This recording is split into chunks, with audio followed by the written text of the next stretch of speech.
বিসমিল্লাহির রহমানির রহিম। সম্মানিত মুসলিম, আপনারা জানেন জাতিসংঘের যুদ্ধবিরতি চুক্তি লঙ্ঘন করে ওই বর্বর ইসরায়েলি বাহিনী আমাদের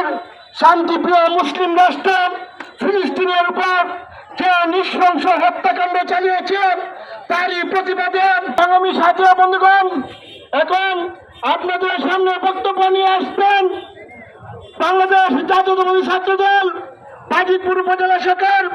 বিপ্লবী সদস্য সচিব কারণ নির্যাতিত ছাত্রনেতা জনাব ইফতিখার হায়দার ইফতিকে তার সংক্ষিপ্ত বক্তব্য রাখার জন্য বিশেষভাবে অনুরোধ করছি।